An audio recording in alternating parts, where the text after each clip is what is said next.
नमस्कार। देश की बात में आप सबका स्वागत है। मैं हूं उदय सिन्हा। देश की बात कार्यक्रम में हम देश के मूर्धन्य राजनेताओं के साथ बातचीत करते हैं।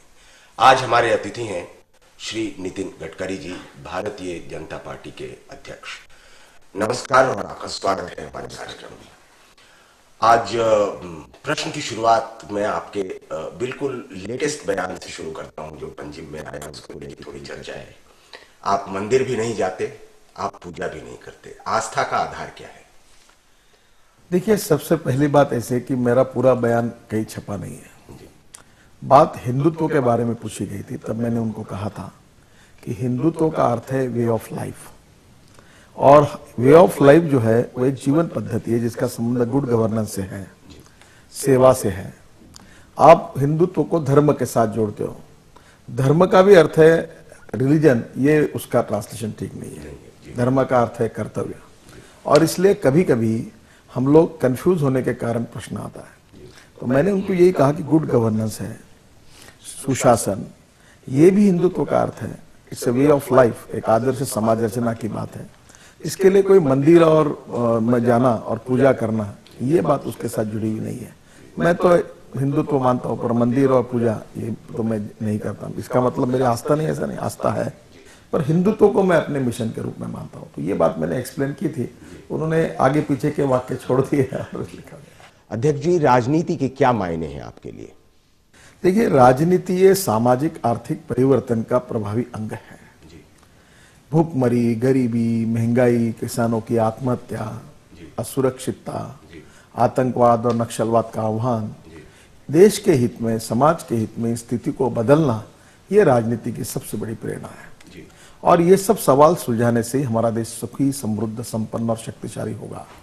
और हम ये चाहते हैं कि पूरी दुनिया में हमारा देश सबसे आगे जाए, और ये करने की जो मनसा मन में है, मुझे लगता है ये प्रेरणा ही राजनीति की सबसे बड़ी प्रेरणा है, और इसके लिए हम काम करें। और इसलिए हमारे पार्टी में हमने हमारे कार्यालय के बाहर लिखा है कि कंट्री फर्स्ट, सेकंड पार्टी और बाद में मैं। देश के सामने आपके हिसाब से क्या चुनौतियां हैं? राजनीति का आधार क्या होना चाहिए, और राजनीति कैसे उन चुनौतियों से पार पाएगी? देखिए, देश में चुनौतियां ही चुनौतियां हैं। हम चुनौतियों को कम करने के बजाय बढ़ाने का काम कर रहे हैं। Wrong economic policies and bad and corrupt governance of Congress party हमारी सबसे बड़ी समस्या है। 47 के बाद कांग्रेस पार्टी ने जो नीतियों को स्वीकार किया है और जनता को आश्वस्त किया था, हम गरीबी मिटाएंगे, हम इस देश को सुखी, समृद्ध, संपन्न बनाएंगे, गरीब और गरीब होते जा रहा है और धनवान और धनवान होते जा रहा है। वर्ल्ड में कुछ धनवानों के लिस्ट में हिंदुस्तानियों के नाम जरूर आए हैं, पर आज भूखमरी, बेरोजगारी, महंगाई, इसके कारण जनता त्रस्त है। हमारी सरकार कहती है कि शहरी इलाके में जिस व्यक्ति का रोज का इनकम 32 रुपए से ज्यादा है वो धनवान है, और ग्रामीण इलाके में जिस व्यक्ति का रोज का इनकम 26 रुपए से ज्यादा है वो धनवान है। ये कौन सी व्याख्या है? क्या आदरणीय प्रधानमंत्री जी, सोनिया जी, क्या हमको बता सकती है कि गांव में 26 रुपए में और शहर में 32 रुपए में कैसे दिन काटा जा सकता है? ये तो मुझे लगता है गरीबी और मध्यम वर्गीय समाज के जख्म पर नमक छिड़काने वाली बात है। दूसरा यही नहीं है, महंगाई, भ्रष्टाचार। वो महंगाई क्यों है? इसका कारण भ्रष्टाचार है। देखो, मैं तो कभी कभी कहता हूं कि कांग्रेस की 2 जुड़वा लड़कियां हैं, एक है महंगाई और दूसरा भ्रष्टाचार। और जब तक महंगाई है तब तक कांग्रेस है, जब तक कांग्रेस है तब तक महंगाई है, जब तक कांग्रेस है तब तक भ्रष्टाचार है, और जब तक भ्रष्टाचार है तब तक कांग्रेस है। कांग्रेस जब तक नहीं जाएगी तब तक ये दोनों जुड़वा बहनें ये हमारा पीछा नहीं छोड़ेगी। एक प्रश्न इसी के साथ और भी जुड़ता है, ये खास करके अगर कांग्रेस पार्टी इतने दिनों तक शासन करती रही है और वो पीपुल ओरिएंटेड शासन अगर नहीं कर रही है जैसा आप कर रहे हैं, ये राइट टू रिकॉल और नन ऑफ द अबव पर आपका क्या सोचना है? देखिए, कोई भी चीज करने के पहले दुनिया में उसका कहाँ किस प्रकार से उपयोग हुआ इसको सोचना चाहिए। एक बार चुनाव लड़कर एक व्यक्ति को उसको जीत के आना, ये भी बहुत कठिन प्रक्रिया है। हमारे देश को आर्थिक दृष्टि से बार बार चुनाव नहीं पुरा सकते। पर यह भी सच है कि हमारा चुनाव प्रति ठीक से काम करें, नहीं करे तो जनता को उसको रिकॉल करने का भी अधिकार है। आखिर इन सब बातों का मिलकर डिटेल में अध्ययन करना पड़ेगा और उसके बाद उसके ऊपर विचार करना पड़ेगा, नहीं तो उपाय ढूंढने के लिए जाएंगे और उससे और नई समस्याएं खड़ी होंगी। स्पिरिट वाइज ये बात अच्छी लगती है, पर उसका देश में और विचार और अध्ययन होना चाहिए और उसके बाद उसके ऊपर निर्णय होना चाहिए, ऐसा मुझे लगता है। क्या भारतीय जनता पार्टी इस प्रश्न पर आंतरिक रूप से चर्चा कर रही है और बात कर रही है इस पर कि राइट टू रिकॉल होना चाहिए या नहीं? कई मसले ऐसे सुलझाए जा सकते हैं। जो नंबर 1 है वो आता है चुन के, नंबर 2 को फिर से चांस मिलना चाहिए, ऐसा अगर हो। देखिए, पहली बात ऐसी कि हमारी चुनाव पद्धति दोषपूर्ण है जी। कभी कभी जिसको 100 में से 17 वोट मिलते हैं वो भी चुनाव जीत जाता है, जबकि 83% वोट उसके खिलाफ जाते हैं। मुझे क्या लगता है कि चुनाव पद्धति में निश्चित रूप से परिवर्तन होना चाहिए। दूसरा, चुनाव पद्धति पर 3 C's का डोमिनेशन है, कैश, कास्ट एंड क्रिमिनल्स, इसको दूर करना चाहिए। तीसरा, वोटिंग के बारे में मैंडेटरी करना चाहिए। अनेक लोग वोटिंग को नहीं जाते, ये बात ठीक नहीं है। मुझे लगता है आज देश की जरूरत है कि हम दुनिया की अनेक राष्ट्रों में जो चुनाव पद्धति है उसका अध्ययन करें और इसमें मैं केंद्र सरकार से अपेक्षा करता हूं कि सभी पार्टियों का एक डेलीगेशन तैयार करें, दुनिया में जो अच्छे कहीं ना कहीं पद्धतियां हैं उसका भी अध्ययन करें और सबका अध्ययन करके हिंदुस्तान के लिए हमारे लोकतंत्र को मजबूत करने वाले, जिसमें राजनीति में भ्रष्टाचार, भय, आतंक, जातीयवाद, भाषावाद, प्रांतवाद, धर्मवाद, इसको कम करके लोकतंत्र को मजबूत करने वाली और देश को मजबूत करने वाली ऐसी कोई पद्धति अगर विकसित कर सके तो उसमें सब पार्टियों ने मिलकर उसके लिए सोल्यूशन ढूंढना चाहिए।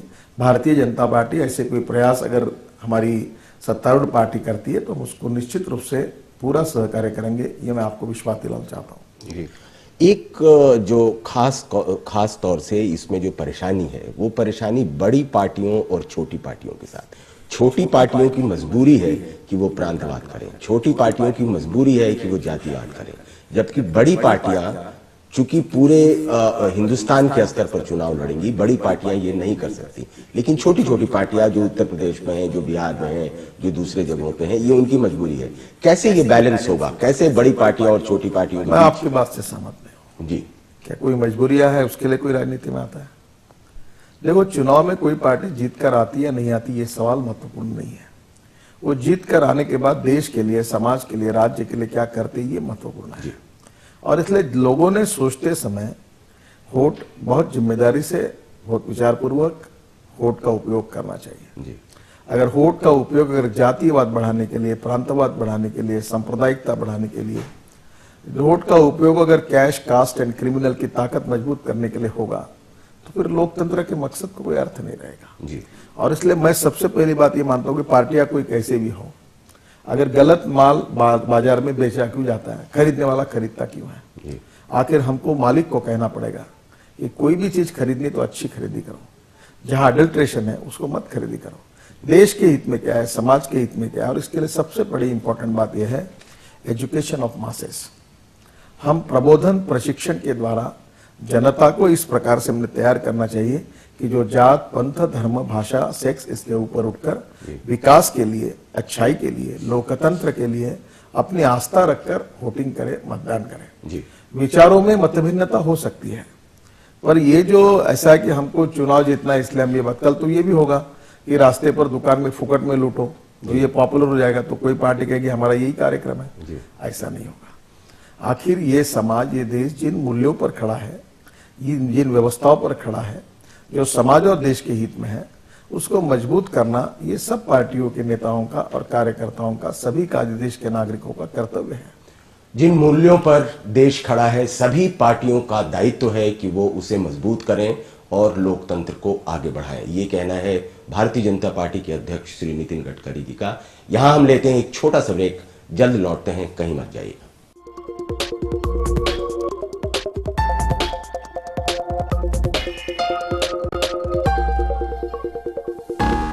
ब्रेक के बाद एक बार फिर देश की बात में आप सबका स्वागत है। हमारे साथ हैं हमारे खास मेहमान श्री नितिन गडकरी जी, भारतीय जनता पार्टी के अध्यक्ष हैं। इनसे हम अब बात करते हैं पार्टी के संबंध में। अध्यक्ष जी, जब आप अध्यक्ष बने, भारतीय जनता पार्टी के अध्यक्ष 2010 में जब आप बने, आपको क्या लगा? पार्टी के सामने सबसे बड़ी चुनौती क्या थी?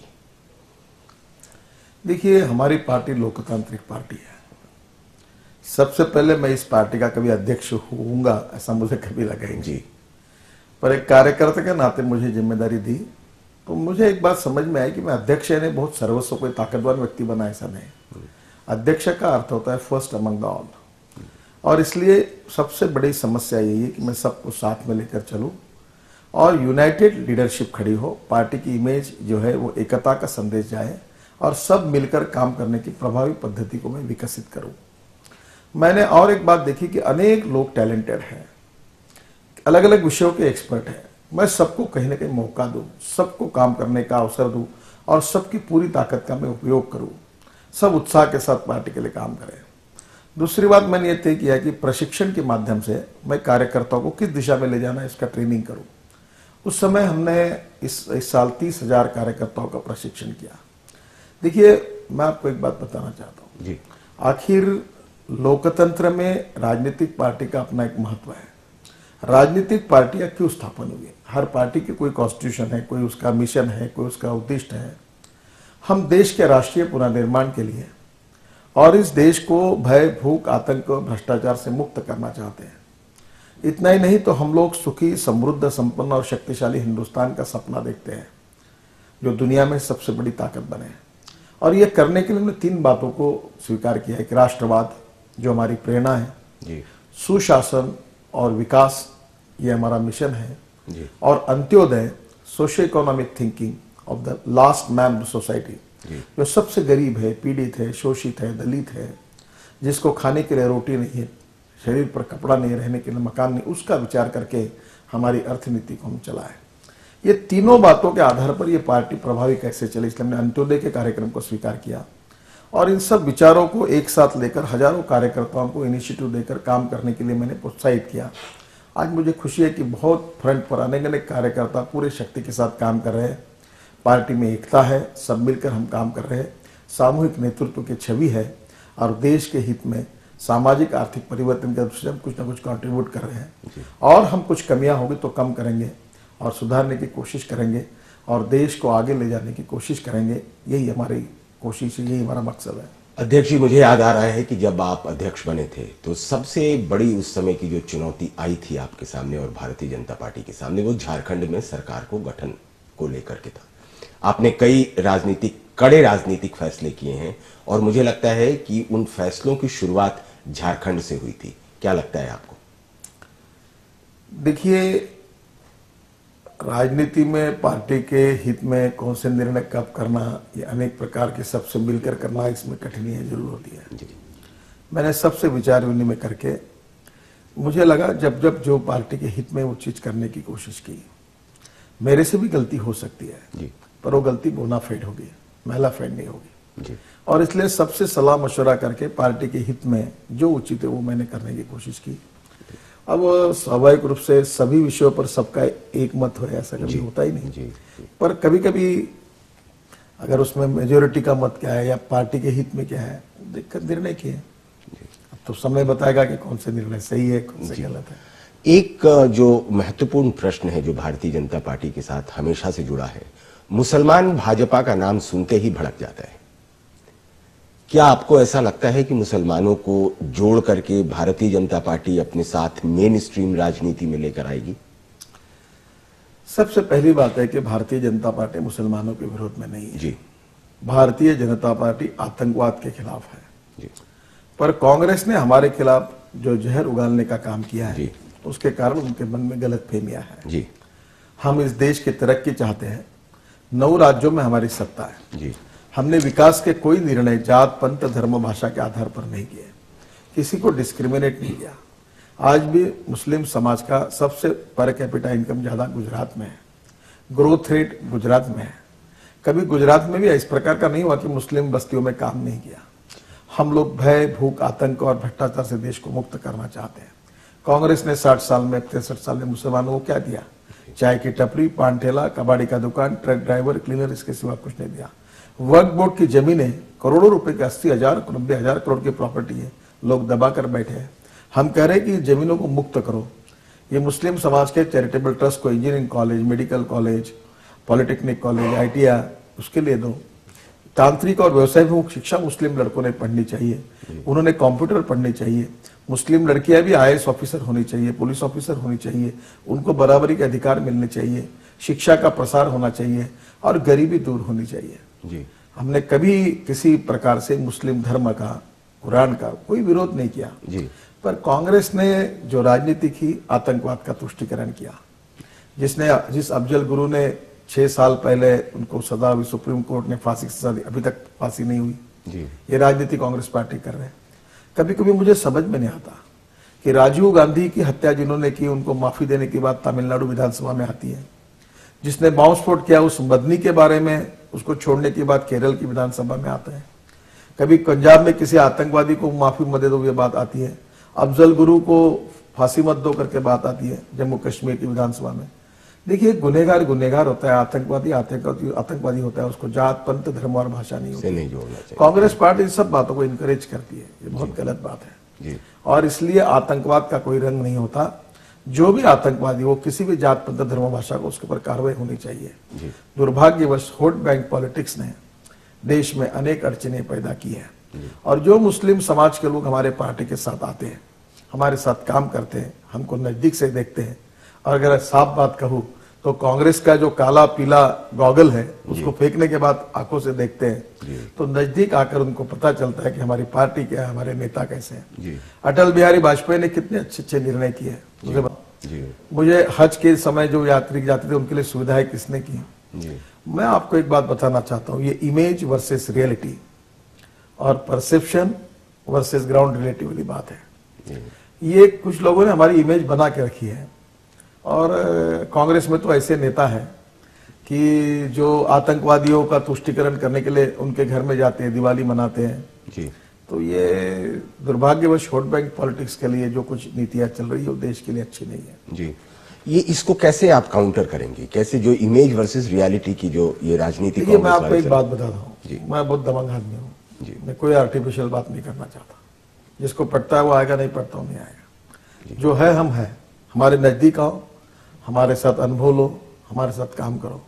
अगर आपको हम कम्युनल जातिवादी लगते हैं हमको छोड़ दो, पर हमारे नजदीक आए बिना, हमें दिखे बिना, हमें परखे बिना, हमारा अनुभव किए बिना आपके घर में बैठकर ही आप इन्फ्लुएंस निकाल के बात क्यों करते हो? हम जातिवादी नहीं, हम सांप्रदायिक नहीं, हम मुसलमानों के विरोध में नहीं। हम सब जात, पंथ, धर्म, भाषा और सेक्स से ऊपर उठकर हम राजनीति करना चाहते हैं। किसी प्रकार का डिस्क्रिमिनेशन हमको मान्य नहीं। Social justice and economic justice is a part of life conviction for us. हमारी बात साफ सुथरी है, सीधी है, हमारा मार्ग पक्का है, मिशन निश्चित है, कहा जाना तय है। जिसको पढ़ता है वो आएगा, नहीं पढ़ता वो नहीं आएगा। जो विरोध करेगा विरोध करने के बावजूद हम हमारे उद्दिष्ट पर पहुंचेंगे। हमने तय किया हमारे राजनीति का मकसद केवल सत्ता हासिल करना इतना नहीं है, तो राज नहीं समाज बदलना है और इस स्थिति को बदलना है, यही हमारा मकसद है। हम चलते रहेंगे और काम करते रहेंगे। बहुत दबंगई के साथ आपने ये बात कही है कि जिसे पढ़ता है वो आए, जिसे नहीं पढ़ता है वो नहीं आए। ये बहुत अच्छी बात है। इतनी साफगोई के साथ बात आमतौर पे नहीं होती और खास करके राजनीति की दुनिया में नहीं होती। ये आप इतनी साफ सुथरी अगर बात करते हैं तो क्या ऐसा आपको नहीं लगता कि इससे और लोग दूर जाएंगे? देखिए साहब, हम हिसाब लगाने कभी नहीं बैठे। चुनाव कैसा भी करके जीतना ये कोई हमारे रोज का एजेंडा का विषय नहीं है जी। जीते तो जीते, हारे तो हारे जी। इससे भी महत्वपूर्ण है हमको समाज को बदलना है, देश को बदलना है। हम कोई त्यागी, तपस्वी, स्वातंत्र संग्राम सैनिक और एकदम बहुत बड़े देशभक्त हो गए ऐसा मेरा दावा नहीं है। हम एक मामूली सामान्य लोग हैं, अपने जीवन में देश के लिए, समाज के लिए, गरीब व्यक्ति को अपना घर द्वार संभाल कर इसको हम बदलना चाहते हैं जी। इस व्यवस्था को बदलना चाहते हैं, गरीबी, भुखमरी और बेरोजगारी को बदलना चाहते हैं। जहां अपोजिशन पार्टी में वहां भी हम सेवा और विकास का काम कर रहे हैं। मैं अपने व्यक्तिगत जीवन में प्रायोरिटी से यही काम करता हूं और आज मैंने 10,000 लोगों को रोजगार दिया है। मेरी मकसद है, कोशिश है कि मैं 50,000 लोगों को रोजगार दूं। तो मैं चाहता हूं गरीब लोग कैसे उनको राहत मिले। देखिए, बहुत बड़ा काम है, आसमान फटा हुआ है, सब सिलाने की हमारी ताकत नहीं है, हम दावा भी नहीं कर सकते। हमसे जितना जम सकता है उतना हम करेंगे। कुछ हमारे जैसे करते हुए और लोग देखेंगे और करेंगे। ऐसे करते करते समाज के लिए, देश के लिए काम करने वाला कारवा बन जाएगा। समाज बदलेगा, देश बदलेगा, तरक्की होगी, गरीबी, भूखमरी, बेरोजगारी कम होगी। हम सुखी, समृद्ध और स्वाधीन हिंदुस्तान को स्वाभिमान के साथ दुनिया में चल सके। हमको बहुत कुछ मिला है, इसमें हम खुश हैं। आसमान फटा हुआ है और सारा कुछ सिलने का हम दावा नहीं करते। ये बात कह रहे हैं श्री नितिन गडकरी जी। वो कहते हैं कि जितना हमसे हो सकता है उतना हम करते हैं, उतना हम करेंगे और देश को आगे ले जाने के लिए हमेशा काम करते रहेंगे। यहां हम फिर लेते हैं एक छोटा सा ब्रेक, जल्द लौटते हैं।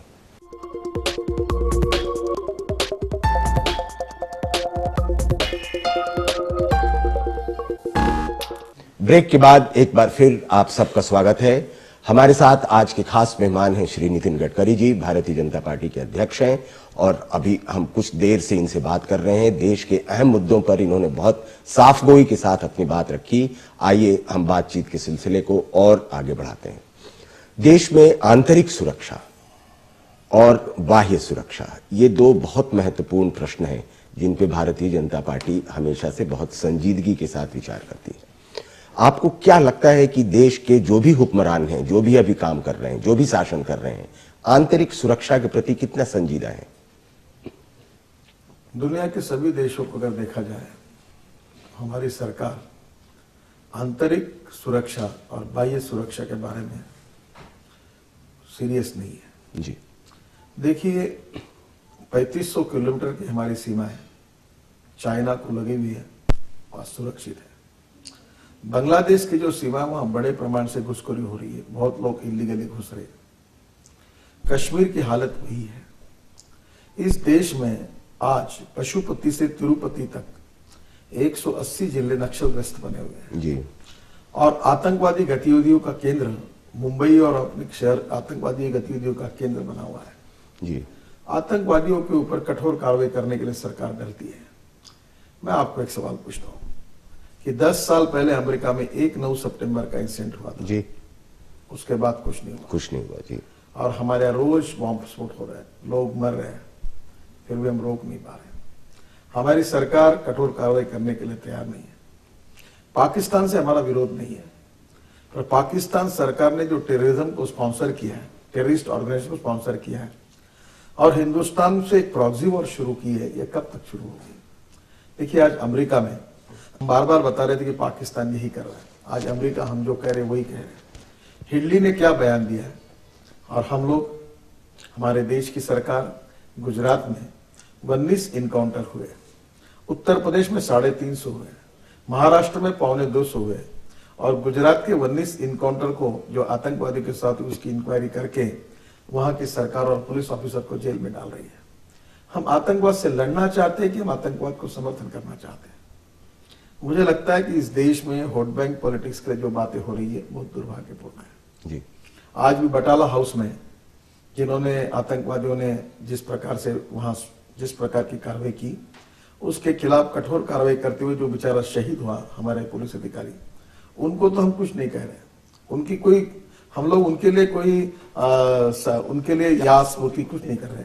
और जिन लोगों ने वहां किया है उनके परिवारों के यहाँ जाकर कांग्रेस के नेता दिवाली मना रहे हैं। ये क्या हो रहा है जी?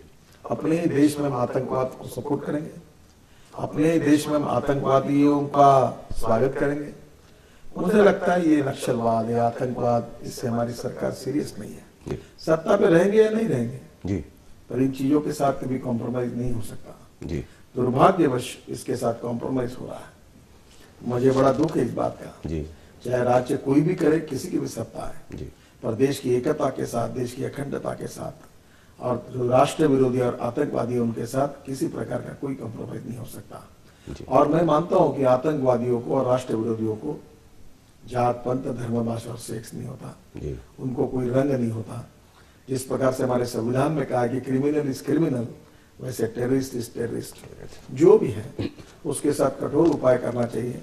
और इसके लिए मैं मानता हूं कि मुझे बात का दुख है कि अभी भी हम इस बात से सबक नहीं ले रहे। यही हमारे देश का बहुत बड़ा दुर्भाग्य है। अध्यक्ष जी, आपने अभी नक्सलवाद की बात भी की। नक्सलवाद को आप क्या मानते हैं? ये एक पॉलिटिकल प्रॉब्लम है, राजनीतिक समस्या है कि कानून व्यवस्था की समस्या है? देखिए, राजनीतिक प्रॉब्लम नहीं है, सोशो इकोनॉमिक प्रॉब्लम नहीं है। जो नक्सलवादी है वो चाहते हैं कि लोकतांत्रिक व्यवस्था को उध्वस्त करें जी। उस व्यवस्था को उध्वस्त करना चाहते हैं और बहुत साफ है उसके बारे में जी। अब उनके बारे में सुप्रीम कोर्ट में उनकी बाजू लेकर लड़ने वाले लोग हैं, एनजीओ बनकर दिल्ली में उनके नाम से मीडिया में उनके सपोर्ट में लिखने वाले लोग हैं। ये कैसे चल सकता है? जो हमारे देश में आतंकवाद, नक्सलवाद, इसके जो निरपराध लोग बलि बने हैं, जिन्होंने अपनी जानें गंवाई है, उनका क्या है? जी। वो निरपराध पुलिस वाले मारे गए, उनके लिए कोई एनजीओ नहीं है। जो निरपराध लोग मारे गए उनको कोई मदद करने की बात नहीं होती। और मुझे लगता, समझ में नहीं आता कि ये कैसी बात हो रही है। और अखबारों वाले, मीडिया वाले ऐसे लोगों की भाषाओं को छापते हैं, इनके भाषणों को छापते हैं, उनके विचारों को छापते हैं। जी, ये कैसी बात हो रही है? ये ठीक नहीं है। चीन अरुणाचल प्रदेश पर चाह रहा है, वो कह रहा है बार बार कि अरुणाचल प्रदेश हमारे देश का हिस्सा है। चीन पर भारतीय जनता पार्टी क्या सोचती है, क्या रुख है? मैंने चीन में जाकर चीन के नंबर 2 के जो प्रमुख थे उनके सामने खुलकर कहा कि अरुणाचल हमारा प्रदेश है, और अगर आप हमारा इकोनॉमिक व्यापार उद्योग अगर इसमें सहकार्य चाहते हैं तो आप इस इश्यू को समाप्त करो। जी। और पाकिस्तान में आजाद कश्मीर में जाकर आप क्यों वहां एयरपोर्ट बना रहे हो, रोड बना रहे हो? जी। याद रखो, पाकिस्तान आतंकवाद को सपोर्ट करता है। आज आपको अच्छा लगेगा कि वो हिंदुस्तान को तकलीफ दे रहा है, पर आप देखो, आपको भी एक दिन से तकलीफ हुई। चाइना में भी ये जो पाकिस्तान स्पॉन्सर्ड टेररिज्म के प्रॉब्लम्स खड़े हो रहे हैं। तो मैंने कहा ऐसा मत करिए। जी।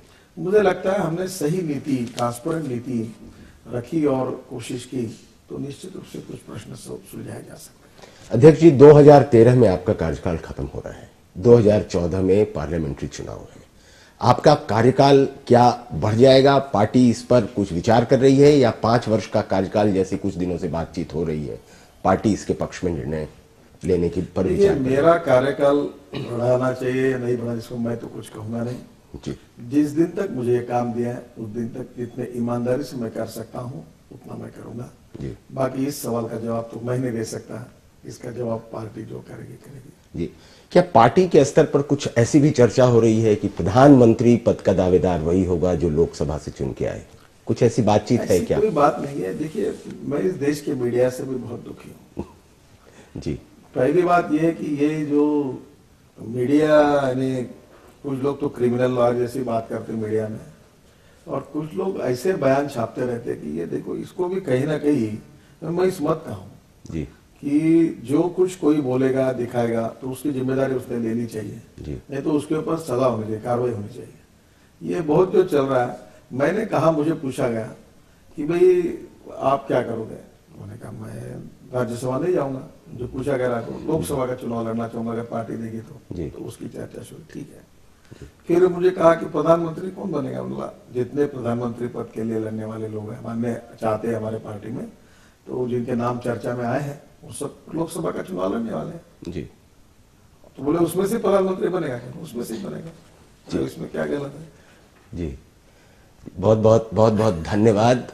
ये थे श्री नितिन गडकरी जी, जो मीडिया से दुखी हैं। मीडिया से इस वजह से दुखी हैं कि मीडिया बोलता कुछ है, करता कुछ है, दिखाता कुछ है। क्रिमिनल लॉयर जैसा मीडिया बहस करता है। नितिन गडकरी साहब दुखी हैं मीडिया से, लेकिन बहुत ही साफ सुथरे इंसान हैं और साफगोई के साथ बात करते हैं। ये भारतीय राजनीति में कितनी दूर आगे चलेगी ये तो हम नहीं जानते, लेकिन ये बात फिलहाल तय है कि दबंग भी हैं, स्पष्टवादी भी हैं और भारतीय जनता पार्टी को अपने कंधों पर और आगे बढ़ाना चाहते हैं, सभी किसी के सहयोग से। बहुत बहुत धन्यवाद अध्यक्ष जी, आपने समय दिया और हमारे साथ बात की। हम फिर आपसे बात करेंगे और समय लेंगे अगर आपके पास समय रहेगा तो।